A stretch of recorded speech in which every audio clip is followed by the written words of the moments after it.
समन्ता चक्रवालेषु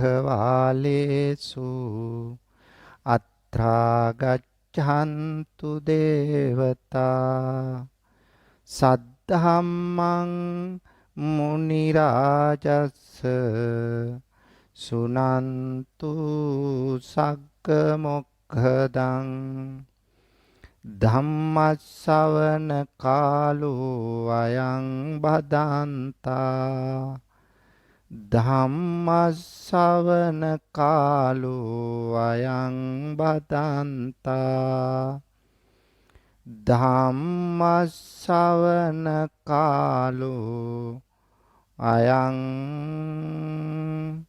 බදන්තා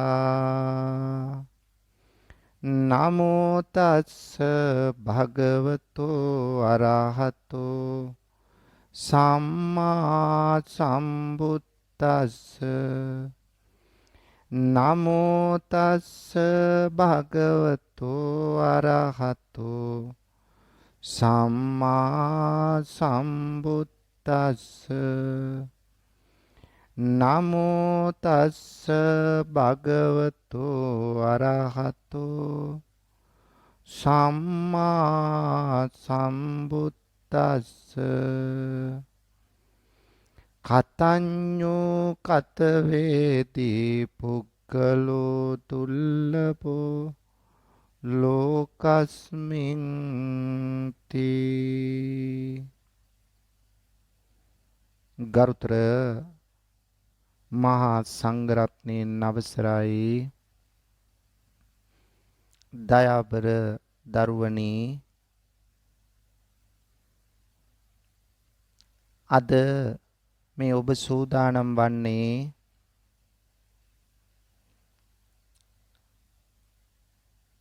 ඔබ විදුහලෙහි බෞද්ධ සංගමය මගින් සෑම මාසයකම ඔබේ දහම් දැනුම වර්ධනය කරලීමේ අපේක්ෂාවෙන් හා ගුණබර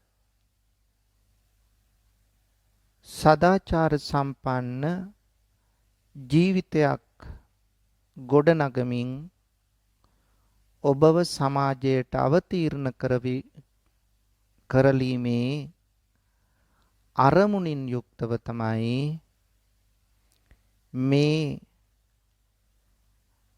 ධර්මදේශනා මාලාව පවත්වාගෙන එන්නේ. ඒ නිසා ඔබ විද්‍යාලයෙහි බෞද්ධ සංගමයෙහි පූර්ණ කැපවීම මත විදුහල්පතිතුමියගේ ආශිර්වාදයේ යටතේ මේ කටයුත්ත ඉතා හොඳින් සිද්ධ කරමින් දරුවන්ට තම චරිත වඩාත් හොඳින් හැඩගස්වාගෙන ආධ්‍යාත්මික සංවර්ධනය තුළින් සමාජ සංවර්ධනය ගොඩනැගීමේ මුඛ්‍ය ප්‍රමුඛ අරමුණ ඇතුවයි මේ ධර්ම දේශනා මාලාව සෑම මාසයකම පෙර පෝය මුල් කරගෙන සිදු කරනු ලබන්නේ. ඒ නිසා දරුවනේ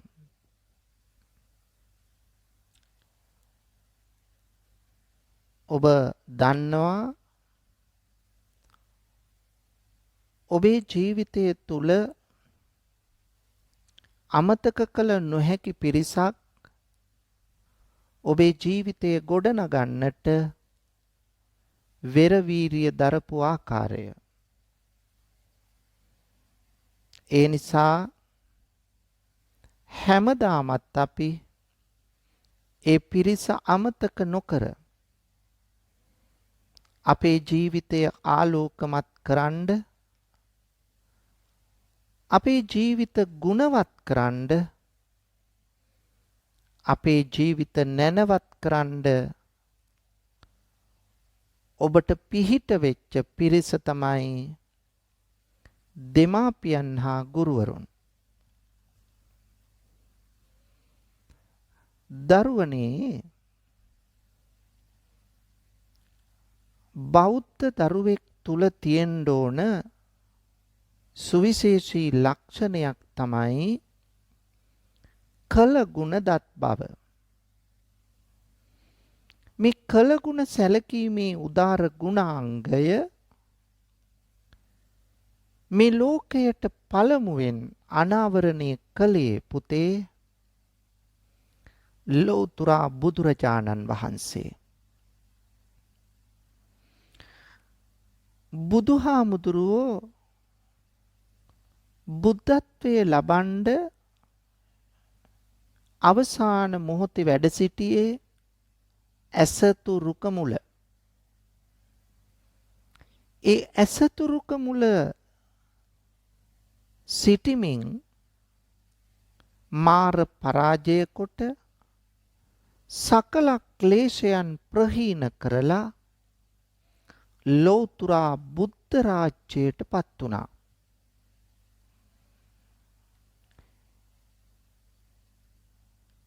ඒ නිසා මේ ඇසතුරුකට කිව්වා බෝධි කියලා. බුදු වීමට උපකාර කළ සෙවණ දුන් කියන අර්ථයෙන්යි. ඒ නිසා බුදුහාමුදුරුවෝ බුද්ධත්වයේ ලැබුවට පස්සේ සත්සතියක් ගත කළා. ඔබ ඉගෙනගෙන තියෙනවා බුද්ධ ගයාවේ මේ බෝධිය ආශ්‍රයෙන් පඨමං බෝධි පල්ලංකං ဒ ුතියංච අනිම්මිසං තතියංචං කමනං සෙට්ටං චතුත්තං රතනාගරං පංචමං අජපාලංච මුචලින් දේන චට්ටමං සත්තමං රාජායතනං වන්දේතං මුනිසේවිතං. මේ සති හතම බෝධිය ආශ්‍රයෙන් ගත කර අතර දෙවනි සතියෙහි ဒ ුතියංච අනිම්මිසං අනිමිස ලෝචන පූජාව පැවැත්තුවා. අනිමිස ලෝචන පූජාව පැවැත්වුවේ කාටද? සිතක් නැති මේ බුදු වීමට සෙවණ දුන් බෝධිද්රුම රාජයාණන් වහන්සේට.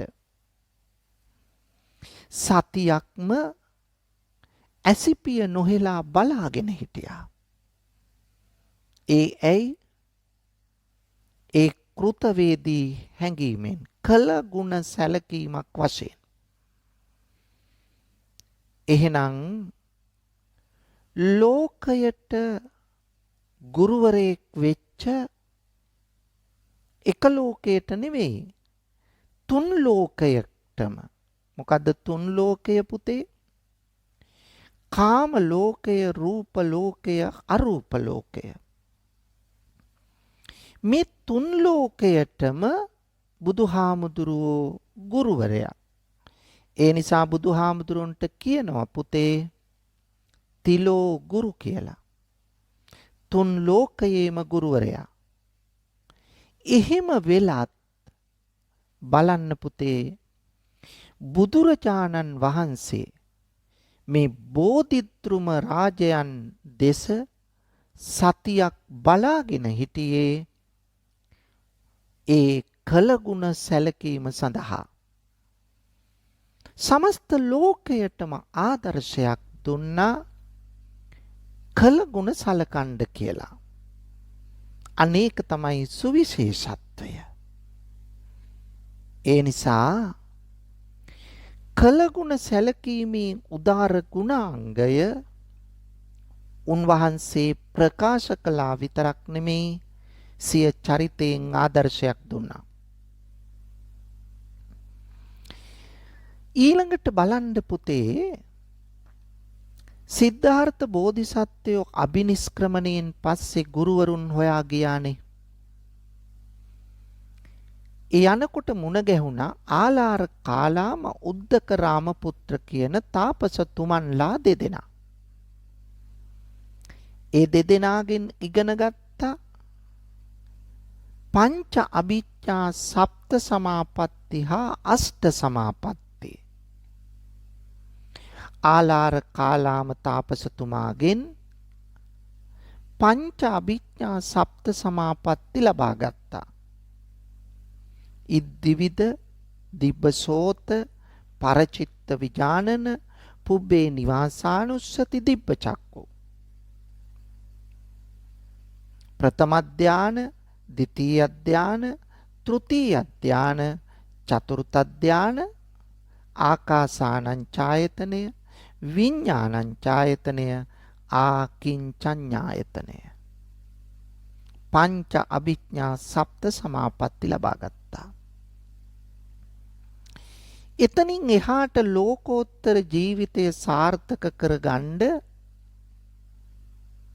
මේ තාපසතුමාගෙන් ලබා ගන්න දෙයක් නැහැ. ඒ නිසා ඒ ආචාර්යතුමාට සමුදීලා උද්දක රාමපුත්ත තාපසතුමා ළඟට ගියා. ඔහු ළඟ තියෙනවා පංච අභිඥා අෂ්ට සමාපatti. එතකොට සප්ත සමාපatti දක්වා ඉගෙනගෙනනේ තිබුණි බෝධිසත්වයෝ. ඒ නිසා තව එක සමාපත්තියක් වැඩිපුර මේ උද්දකරාම පුත්ත තාපසතුමා ළඟ තියෙනවා. ඒ නිසා එතුමාගෙන් ලබා ගත්තා ඒ සමාපත්තිය නේව සංඥා නා සංඥායතනය. හැබැයි පුතේ මේ ලබාගත් ධ්‍යාන සමාපatti ලෞකික දේවල්. ඒ නිසා ලෝකෝත්තර විමුක්තිය ලබන්න ඒව ප්‍රමාණවත් නැහැ. ඒ නිසා ඒ ගුරුතුමාටත් සමුදීලා සිද්ධාර්ථ තාපසතුමා තනියම විමුක්තිය හොයන්න පටන් ගත්තා. දුෂ්කර ක්‍රියා සමයේදී උදව් කළ 5 දෙනෙක් හිටියා. ඒ තමයි ඔබ දන්නවනේ පුතේ, පස්සක තවුසන්, කොණ්ඩඤ්ඤ, වප්ප, බද්දිය, මහානාම, අස්සජි කියන 5 දෙනා. මෙන්න මේ 5 දෙනා දුෂ්කර ක්‍රියා සමයේදී උදව් කළ අය. දැන් මේවත් ඔක්කොම බෝධිසත්වයන්ගේ හිතේ තියෙනවා. නමුත් බෝසතුන් ගිහිගේ හිටි කාලේ අනුගමනය කළේ ශරීරයට අධික සැප දෙන කාමසුකල්ලිකානු යෝගය. අබිනිෂ්ක්‍රමණයෙන් පස්සේ අනුගමනය කළේ ශරීරයට දැඩිව දුක් දෙන අත්තකිලමතානු යෝගය. මේවා අන්තවාදී පිළිවෙත් බව දැන ඒ දෙකම අතහැරියා. අතහැරලා බෝසතුන් අනුගමනය කළේ මජ්ක්‍ධිමා පටිපදා, මධ්‍යම ප්‍රතිපදාවයි. මධ්‍යම ප්‍රතිපදාවෙන් තමයි කෙලෙස් නසා බුද්ධත්වය ලබා ගත්තේ. බුදු බව ලැබුවට පස්සේ අපි කියවනේ බෝධිද්රුම රාජානන් වහන්සේට කෘතගුණ සැලකුවා කියලා. ඊට පස්සේ කල්පනා කළ බැලුවා තමන් අවබෝධ කරගත්ත ධර්මය ගැඹුරුයි. සාමාන්‍ය මනසක් තියෙන කෙනෙකුට ඉක්මනට මුල් දේශනාව තේරුම් ගන්න අමාරුයි. ඒ නිසා තමන් ඉගෙනගත්ත ගුරුවරු බැලුවා කොහෙද ඉන්නේ කියලා. ඇයි ඒ බැලුවේ?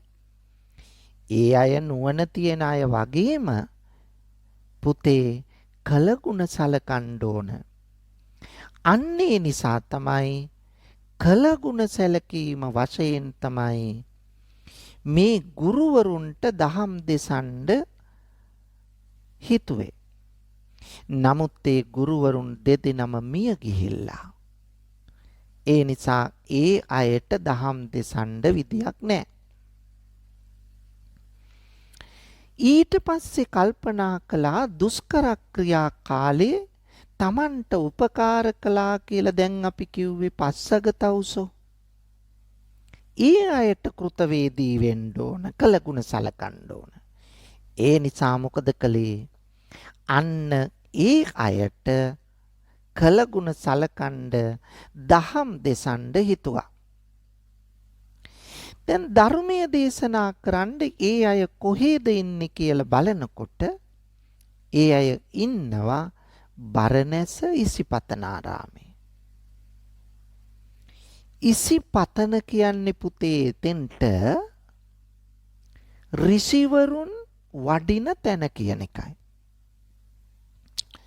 ඒ කියන්නේ නුවණැති අය, බුද්ධිමත් අය ඉන්න පළාතක්.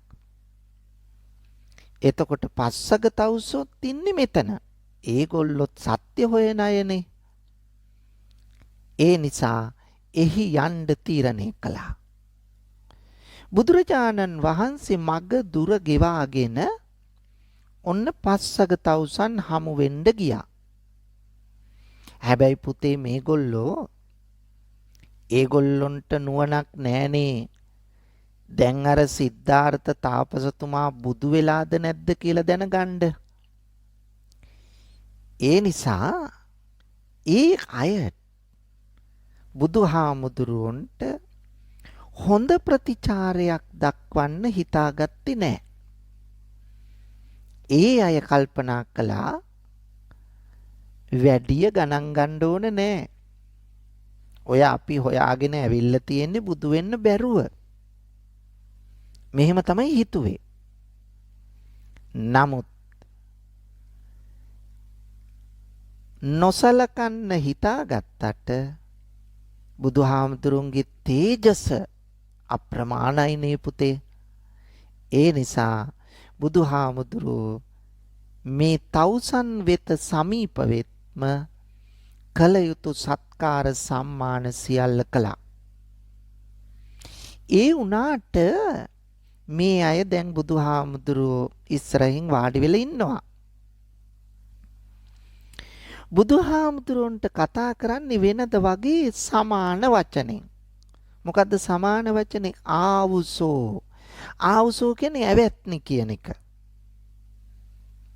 දැන් බුදුහාමුදුරුවෝ මේගොල්ලොන්ට කියන්න ඕන ඔහොම කතා කරන්න එපා. ඇයි? දැන් බෝධිසත්වයෝ නෙවෙයි ඉන්නේ. බෝධිසත්වයෝ බුදු වෙලා. බුදු කෙනෙකුට සමාන වචනෙන් කතා කළාම පව් සිද්ධ වෙනවා. ඒ නිසා බුදුහාමුදුරුවෝම පස්සග තවුසන්ට ප්‍රකාශ කරනවා ඔහොම කතා කරන්න එපා.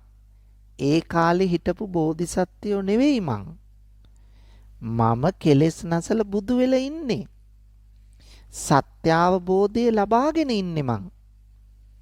ඒ නිසා දැන් එහෙම කතා කරන්න එපා කිව්වා. ඒත් ඇහුවේ නෑ.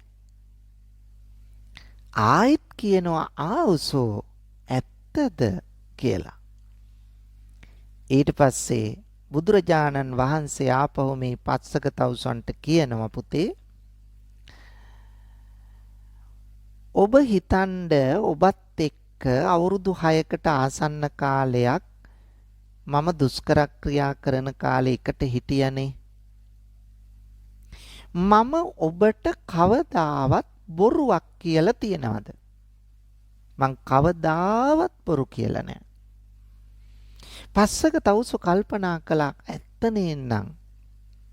බෝධිසත්වයෝ අපට කිසි දවසක බොරු කියලා නැහැ. බලන්න පුතේ කොච්චර ඍජු චරිතයක්ද කියලා. අවංකයි සත්‍යමයි ප්‍රකාශ කළේ. එතකොට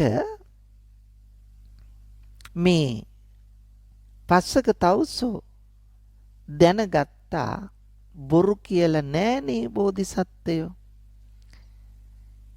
දැන් බුදුහාමුදුරු ඊළඟට කියනවා එහෙනම් අද කියන්නෙත් මං ඇත්ත.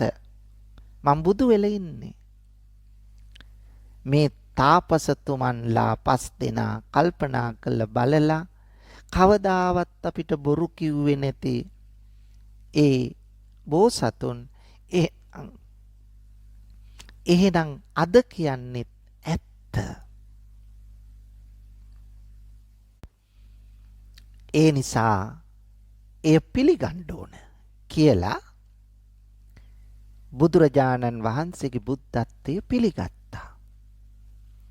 බුදුරජාණන් වහන්සේ එහිදී පස්සග තවුසන් අමතා ශාසනයේ බුදුරජාණන් වහන්සේ දේශනා කළ පළවෙනිම සූත්‍ර දේශනාව කළා පුතේ. ඒ මොකද්ද? ධම්සක් පැවතුම් සූත්‍ර දේශනාව. දැන් පුතාලා චතුරාර්ය සත්‍ය කියන එකක් ඉගෙනගෙන ඇතිනේ පාසලේදී. ආර්ය අෂ්ටාංගික මාර්ගය කියලා එකක් ඉගෙනගෙන ඇතිනේ පාසලේදී. ආන්න මේව සඳහන් වෙන්නේ ඔන්න ඔය ධම්සක් පැවතුම් සූත්‍රයේ පුතේ. එතකොට මේ සූත්‍රය දේශනා කළාම මේ තවුසෝ 5 දෙනාගෙන් හොඳටම නුවණ තිබිච්ච තාපසතුමා තමයි කොණ්ඩඤ්ඤ. ඔහු ධර්මය අවබෝධ කරගත්තා. එහෙනම් පස්සග තවුසන්ට බණ කියන්න ගියේ බුදුහාමුදුරුවෝ බලන්න පුතේ කළගුණ සැලකීමක් වශයෙන්. ඊට පස්සේ සිද්ධාර්ථ තාපසතුමාගේ බුදුහාමුදුරුවන්ගේ අම්මයි තාත්තයි කවුද දන්නවනේ? සුද්ධෝදන මහරජතුමායි මහා මායා දේවියයි. මහා මායා දේවිය කලින්ම මිය පරලොව ගියානේ. බෝධිසත්වයෝ හදාගත්තේ සුළු මෑණියෝ. කවුද? මහා ප්‍රජාපති ගෞතමිය. ඒ අනුව බලන්න පුතේ අර මහා මායා දේවිය තමන්ගේ නියම මෑණියන් ඒ වෙනකොට මිය ගිහිල්ලා ඉපදිලා හිටියේ දෙව්ලොව. ඒ නිසා බුදුහාමුදුරුවෝ ඒ පෙර මෑණියන්ට මහා මායා දේවියට බණ කියන්න එතකොට මාතෘ දිව්‍ය පුත්‍රයා කියලා තමයි හැඳින්නුවේ. ඒ මාතෘ දිව්‍ය පුත්‍රයාට බණ කියන්න ගියා දෙව්ලොවට. අන්න බලන්න පුතේ කළගුණ සලකන්න අම්මට.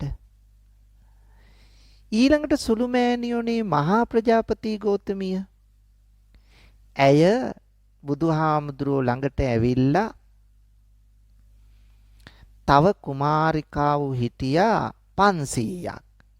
මේ කවුරුත් ගිහි වස්ත්‍ර අයින් කළා කහපාට වස්ත්‍ර ඇඳගෙන කසාවත් ඇඳගෙන.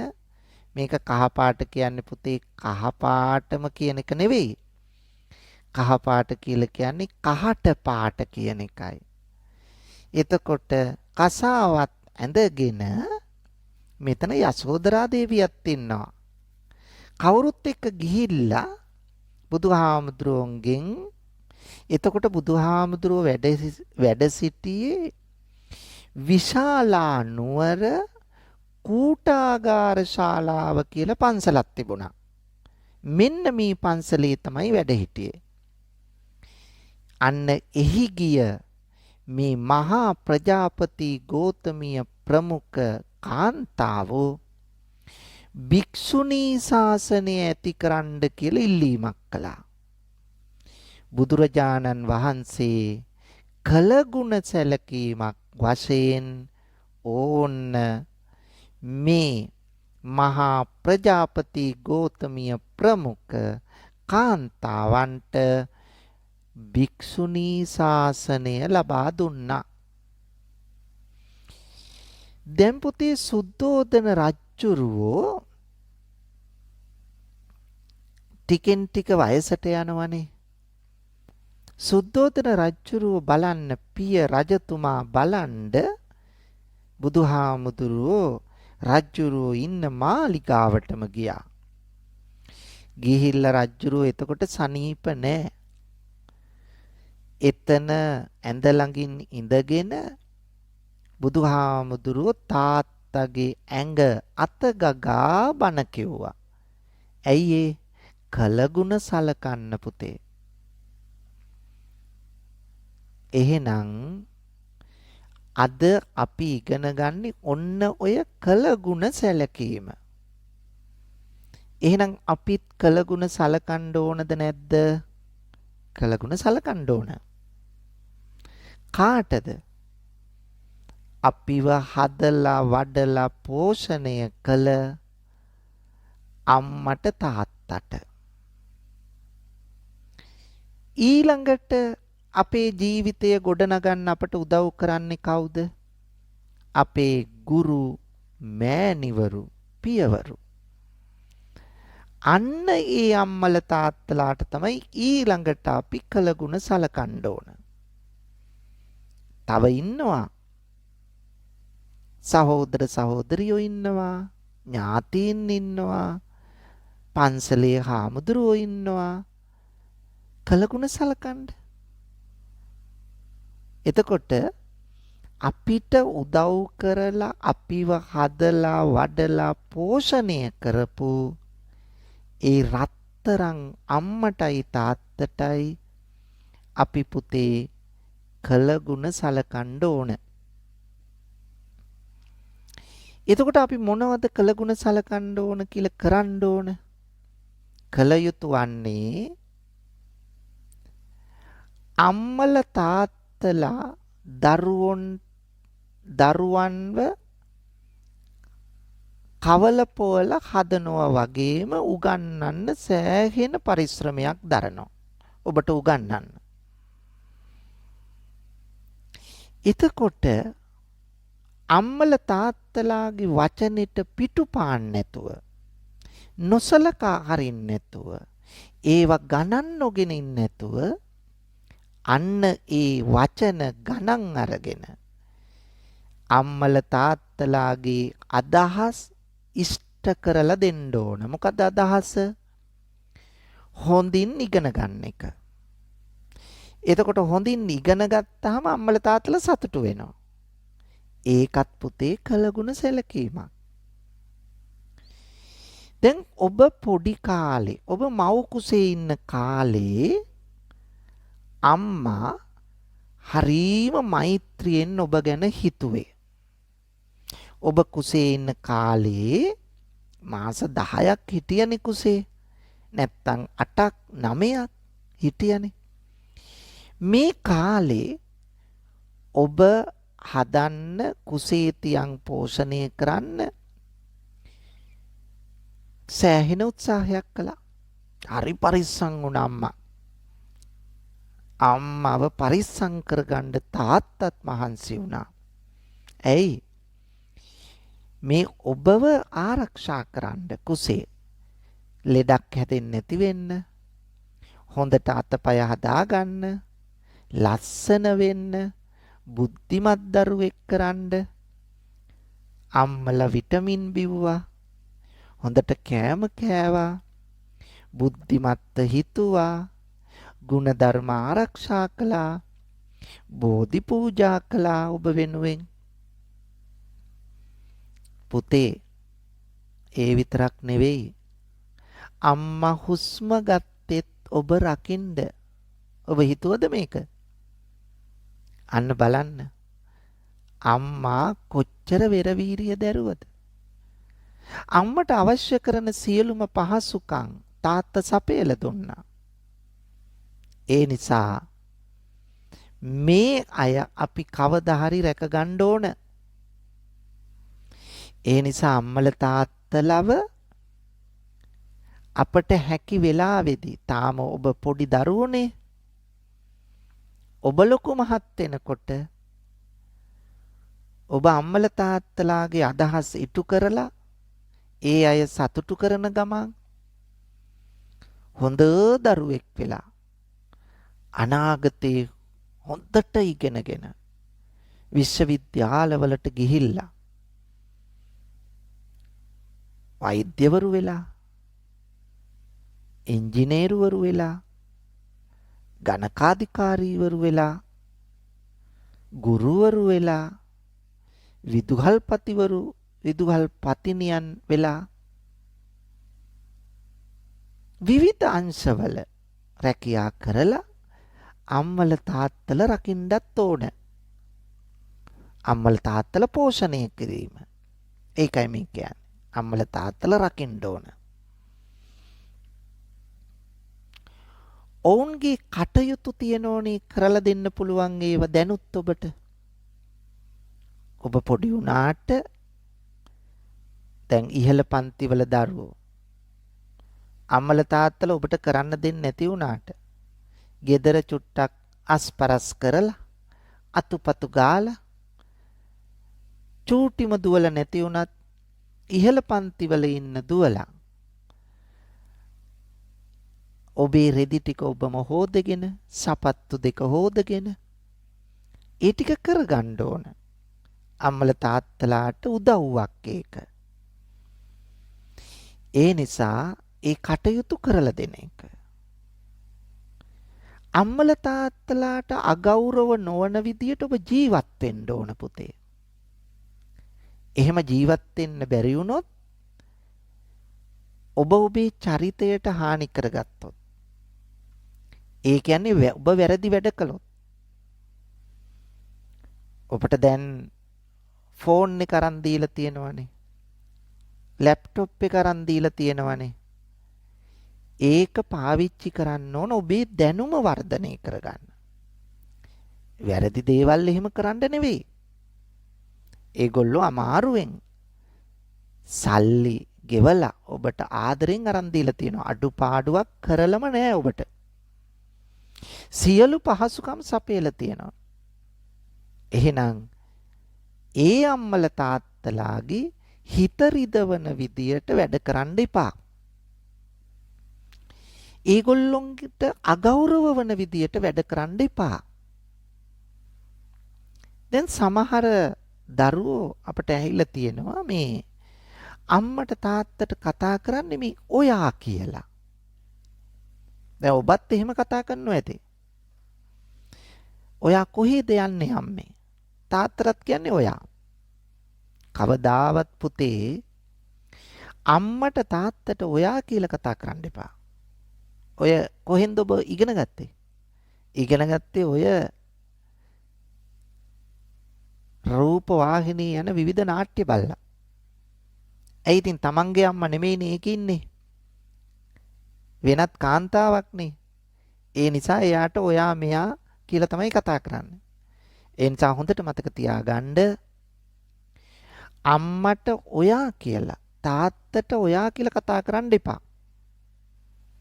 මේවා අම්මල තාත්තල සමහරු කියලා දෙන්නේ නැහැ. ඒක නිසා දරුවෝ වැරදි පාරේ යනවා. ඒ නිසා අම්මල තාත්තල දැන් මෙතන අහගෙන ඉන්නේ නැහනේ. ඒ නිසා මෙන්න මේ අද බණ කිව්ව හාමුදුරුවෝ අපිට මෙහෙම කියලා දුන්න කියලා ගෙදර ගිහිල්ලා කියන්න.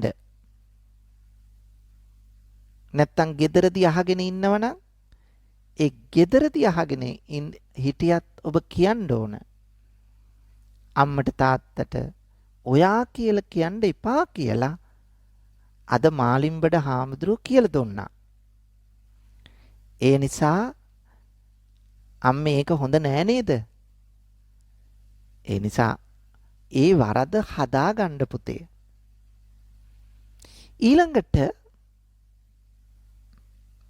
ඒගොල්ලෝ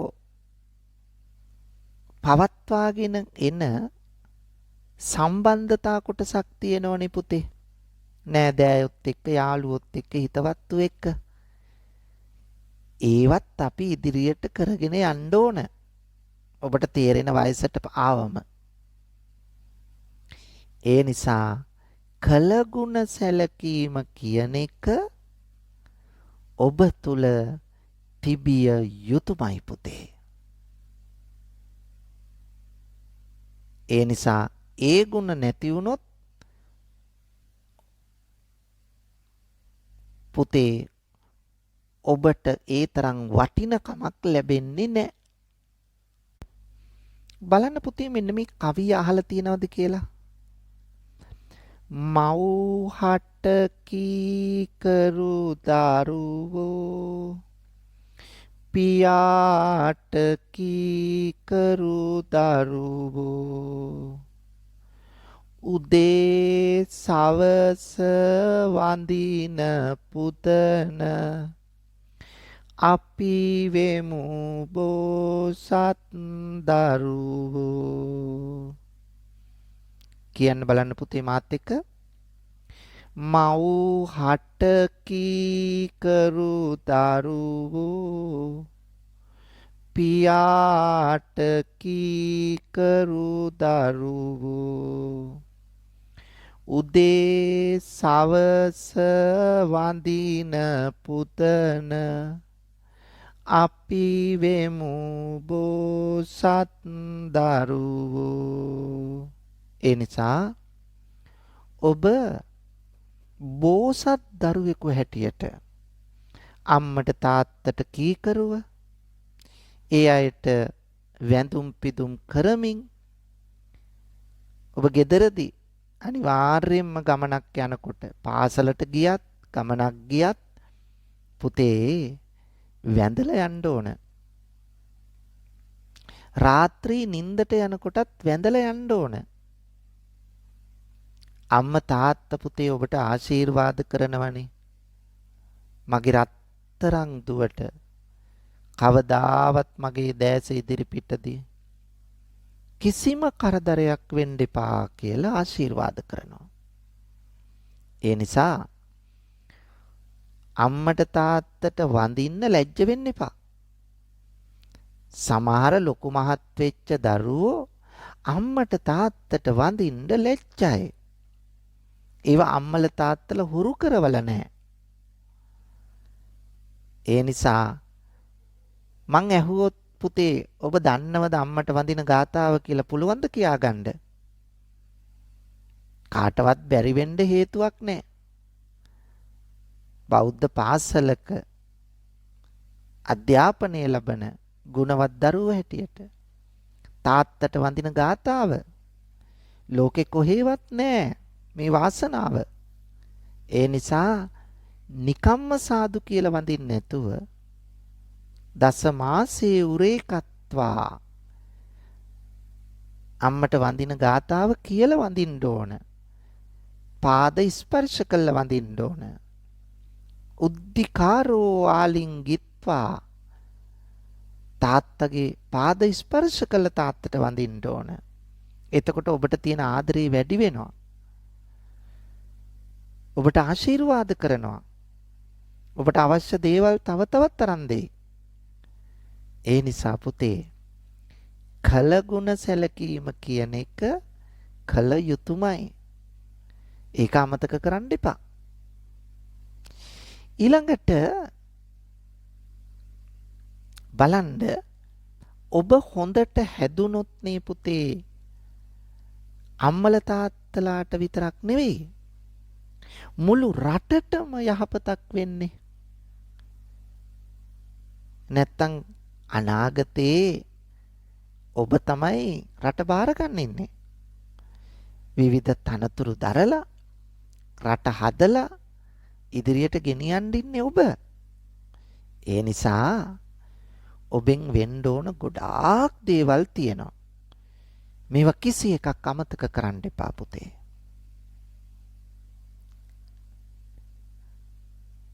හිමි දම්පල් ගුණ දරුවෝ හෙළ සිරිතට ගරු කෙරුවෝ උදේ සවස වඳින පුතන අපි වෙමු බෝ සත් දරුවෝ. අපිට තියෙනව පුතේ අපේ පරපුරෙන් එන සිරිත් විරිත්. සිරිත් කියලා කියන්නේ පුතේ කල යුතු දේවල්. විරිත් කියලා කියන්නේ වැළකිය යුතු දේවල්. එහෙනම් කල යුතු දේවල් මොනවද? හොඳ දේවල්. හොඳ දේවල් කරන්න. නරක දේවල් වලින් වැළකෙන්න. එහෙනම් වැරදි දෙයින් වැළකීලා හොඳ දේ කරන්න ඕන. අන්න ඒක තමයි සිරිත් විරිත් කියන්නේ. සිරිත් කල යුතුයි, විරිත් වැළකිය යුතුයි. මේක හොඳට හිතට ගන්න ඕන. ඊළඟට පුතේ අපි කලගුණ සලකන්න ඕන අපේ ගුරුවරුන්ට. ගුරුවරු ඔබ වෙනුවෙන් කරුණාන්විත චේතනාවෙන්නේ උගන්වන්නේ. දැන් බලන්න මේ කාලය තුලදී ඔබට කොයිතරම් කැපවීමකින් අධ්‍යාපනය ලබා දෙනවද? බලන්න. ඔන්ලයින් ඔස්සේ අධ්‍යාපනය ලබා දෙනවා. කොච්චර වැදගත් කාර්යභාරයක්ද පුතේ කරන්නේ? ඔය ගුරුවරු කරන වැඩේ මේ සමාජයේ කාටද කරන්න පුළුවන්? කිසි කෙනෙකුට බෑ. මේ සමාජයේ මොන ඉහළ තනතුරක් දැරුවත් අගමැති වුණත් ජනාධිපති වුණත් ඇමති කෙනෙක් වුණත් දිසාපති කෙනෙක් වුණත් එහෙම නැත්නම් පරිපාලන අංශයේ ඉහළ තනතුරක් දැරුවත් මේ ඔක්කොම බිහි කළා තියෙන්නේ කවුද? මේ සියලු දෙනා බිහි කළා තියෙන්නේ පුතේ ගුරුවරු. ඒ නිසා ගුරුවරුන්ගේ වටිනකම මේ මෙතකේ කියලා සීමා කරන්න බෑ. ගුරුවරු සෑහෙන කැපවීමකින් තමයි අධ්‍යාපනය ලැබලා ඔබ වගේ විශ්වවිද්‍යාල වල ගිහිල්ලා පශ්චාත් උපාධි කරලා ගුරු පුහුණුව ලැබලා ඔබට උගන්වනකොට පෙළ පොත් කියවලා බාහිර විෂය කරුණු දැනගෙන ඔබට නිසි අධ්‍යාපනයක් දෙන්න ඔබ දන්නේ නැහැ කොච්චර මහන්සි වෙනවද කියලා. ඔබට හෙට උගන්වන්න පුතේ අද සෑහෙන මහන්සියක් වෙනවා. පොත්පත් ගණනාවක් කියවලා දැනුම අලුත් කරගෙන ඒ දැනුම ඔබට දෙන්න ඔබ හොඳ දරුවෙක් කරන්න ඔබේ අනාගතය වාසනාවන්ත සැපවත් කරන්න ගුරුවරු ගන්නේ අප්‍රමාණ කැපවීමක්. අන්නේ කැපවීම ඔබ තේරුම් ගන්න ඕන. ඒ කැපවීම තේරුම් නොගත්තොත් ඔබෙන් ගුරු ගෞරවය ගිලිහෙනවා. ඒ නිසා අපට අපේ අනාගතය ගොඩනගන අපි වෛද්‍යවරු කරන, ඉංජිනේරුවරු කරන, ගණකාධිකාරීවරු කරන, නීතිඥයෝ කරන, පරිපාලන ක්ෂේත්‍රයේ විවිධ තනතුරු ලබා දෙන්න කටයුතු කරන මේ ගුරුවරු කිසි දිනක අමතක කරන්න එපා. ගුරුවරු ඔබේ පස්සෙන් ඇවිල්ලා මාව අමතක කරන්න එපා කියලා කවදාවත් කියන්නේ නැහැ. නමුත් ඔබ බුද්ධිමත් දරුව හැටියට ඔබ තුල තියෙන්න ඕන මේ කලගුණ දත් බව. මේ කලගුණ දත් බව ඔබ තුල තියෙනවා නම් කවදාවත් ඔබෙන් ගුරුවරයෙකුට හානියක් වෙන්නේ නැහැ. ඔබ මොන තනතුරකට මොන තරාතිරමකට ඔබ ගියත් දුවේ ඔබ හොඳින් ඔබේ අම්මලාට තාත්තලාට සැලකුවා වගේම ගුරුවරුන්ටත් සලකයි. දැන් බලන්න ගුරුවරු ඔබේ ජීවිතය තුල ගොඩනගන්න නැත්තම් දියුණු කරන්න කටයුතු කරන අංශ ගණනාවක් තියෙනවා. ඒ මොන අංශද බලන්න. ඔබට හොඳින් උගන්වන්න. ඔබව හික්මවන්න. දන්න විෂයානුබද්ධ දැනුම විතරක් නෙවෙයිනේ. තැනට සුදුසු නුවණ ලබා දෙන්නේ. මෙතනදි මෙහෙම කතා කරන්න.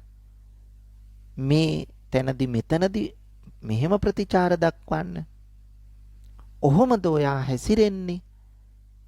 මේවා කියලා දෙන්නේ කවුද? ඔබේ ගුරුවරයා.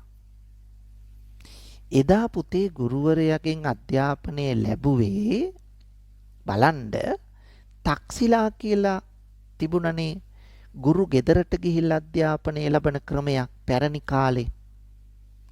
එතකොට ගුරුවරයාගේ සේරම කුදුමහත් කටයුතු කළා දෙන්න ඕන.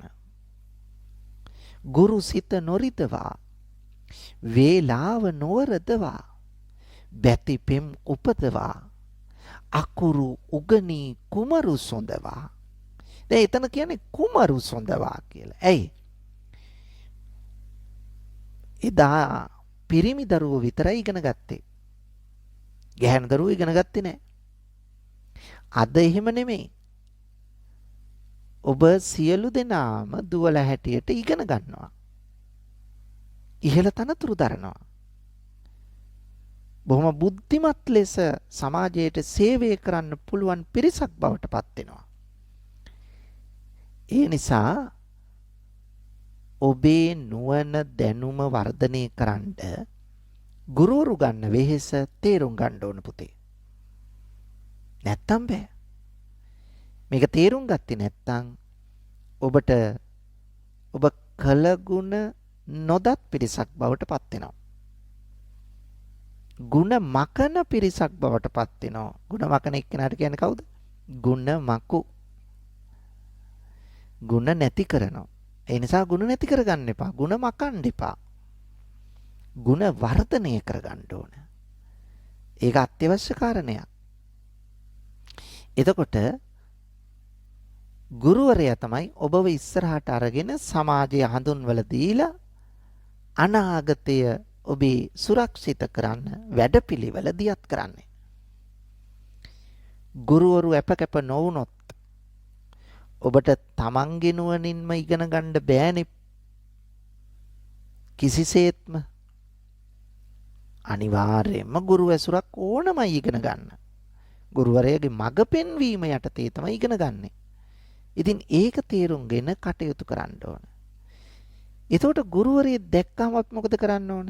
ඉන්න ආසනෙන් නැගිටින්න ඕන.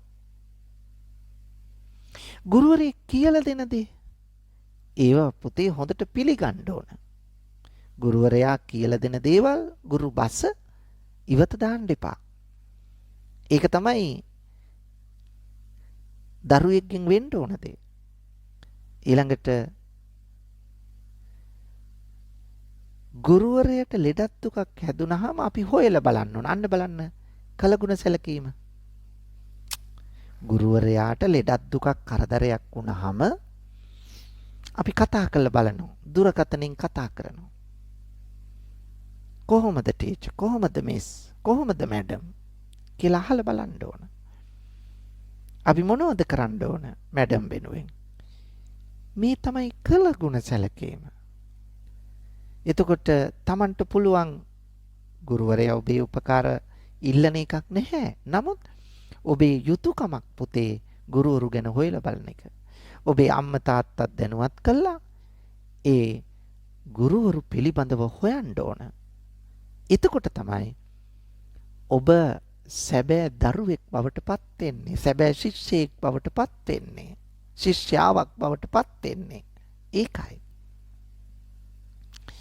ඒ නිසා එයා හොඳින් තේරුම්ගෙන කටයුතු කරන්න උත්සාහ කරන්න ඕන පුතේ. එතකොට ගුරුවරු යම් යම් කාර්යයන් ඔබට පැවරුවොත් ඒවා අත්තරින් නැතුව ඉෂ්ට කරගන්න ඕන. විෂයානුබද්ධ දේවල් වෙන්න පුළුවන්. බාහිර කරුණු වෙන්න පුළුවන් ජීවිතයට බලපාන. ඒවා කවදාවත් අතහරින්න නැතුව, මග හරින්න නැතුව, ඉවත දාන්න නැතුව අපි කටයුතු කරන්න ඕන.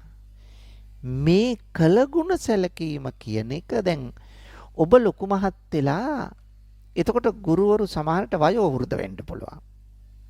විශ්‍රාම ගිහිල්ලා වෙන්න පුළුවන්. හැබැයි පුතේ ගුරුවරු විශ්‍රාම ගියත් ගුරුවරයා කවදාවත් අමතක කරන්න එපා. අපි තවමත් අපේ ගුරුවරු හොයාගෙන යනවා. ජීවත් වෙලා ඉන්න ගුරුවරු. ඒ නිසා ඔබත් අදිෂ්ඨාන කරගන්න ඕන. අපේ හාමුදුරුවෝ අපිට කියලා දුන්නා. කළගුණ සලකන විදිය කවදාවත් ඒක අමතක කරන්න හොඳ නැහැ. අන්නේ తত্ত্বය අපේ ජීවිතයට ලං කරගන්න ඕන. හැබැයි පුතේ බුදුරජාණන් වහන්සේ පැහැදිලි කරනවා කියලා දෙනවා මෙහෙම. කතඤ්ඤෝ කතවේදී පුග්ගලෝ දුර්ලභෝ ලෝකස්මින්. ලෝකයේ කළගුණ දන්නා අය හරි අඩුයි. හුඟක් අය කළගුණ අමතක කරනවා. උදව් කළ එක්කෙනාටම දොස් නගනවා. ඉනිමග උඩට නගින්න උදව් වුණා. උඩට නැග්ගට පස්සේ ඉනිමගට පයින් ගහලා පැත්තකට දානවා. කවදාවත් පුතේ එහෙම කරන්න එපා. ඒ නිසා ඔබ ඔබේ දෙමාපියන්ට ඔබේ ගුරුවරුන්ට කළගුණ සලකන්න ඕන. තවත් උදව් කළ ඔබට ඕන තරම් පිරිස ඇති. ඔබ ටිකෙන් ටික වර්ධනය වෙද්දී. අන්නේ අවස්ථාවන් මතක තියාගෙන ඒ අයටත් මුළු ජීවිතේ මේ වෙනුවෙන් කැප කරන්න කියනව නෙමෙයි මං. හැකි වෙලාවල් වලදී කැප වෙලා ඒ අය රකින්න උදව්වක් කරන්න ඇඳුමක් පැළඳුමක් දෙන්න ඔබට මුදල් තියෙනවා නම් යම් මුදලක් පරිත්‍යාග කරන්න ඔබ කැප වෙන්න ඕන. අන්න එහෙම වුණොත් ඔබ වටිනාම කෙනෙක් බවට පත් වෙනවා. අන්න එවැනි දරුවෙක් වෙන්න ඔබ තුල ಗುಣ වර්ධනය කරගන්නට අදිෂ්ඨාන කරගන්න ඕන. ඒක තමයි අද ධර්ම දේශනාවෙන් ඔබට මතක් කරලා දෙන්නේ. පුතේ අද මේ ධර්ම දේශනාව සඳහා ඔබට මේ කටයුත්ත ගෙන එන්න දායකත්වයේ ගන්නේ ඔබේ විද්‍යාලයේ බෞද්ධ සංගමේ ගුරු මහත්මීන් මගින් ගුරු මෑණිවරු මගින්. ඉතින් මේ ගුරු මෑණිවරුන්ගේ බලාපොරොත්තුවක් තියෙනවා පින් දෙන්න ආශිර්වාද කරන්න විශාකා විද්‍යාලයේ ආදි කර්තෘතුමිය වන ජෙරමියස් දියස් මැතිනියට ඒ වගේම විශාකා විද්‍යාලයේ උන්නතිය උදෙසා විශාල මෙහෙවරක් ඉටු කළ ආදි විදුහල්පතිතුමියන්ට සහ ආදී ගුරු මණ්ඩලයට ඒ වගේම වත්මන් විදුහල්පතිතුමිය සඳමාලී අවිරුප්පල මැතිනියට නියෝජ්‍ය විදුහල්පතිතුමියන් සහ ආචාර්ය මණ්ඩලයට අනධ්‍යයන කාර්ය මණ්ඩලයට විද්‍යාලයේ ආදි ශිෂ්‍යාවන්ට දෙමාපියන්ට සියලුම විශාකා දියණිවරුන්ට ඔබ අප හැම නමින් මියගිය ඥාතීන්ට මේ ධර්ම දේශනාමය කුසලානිසංසය අනුමෝදන් කරනවා අනුමෝදන් වේවා සුජීවත්ව වාසය කරන සියලු දෙනාටම නිදුක් නිරෝගී සුවපත් භව ලැබේවා. දීර්ඝායුෂ වේවා. තුනුරුවන්ගේ අනන්ත ආශිර්වාදය ලැබේවා.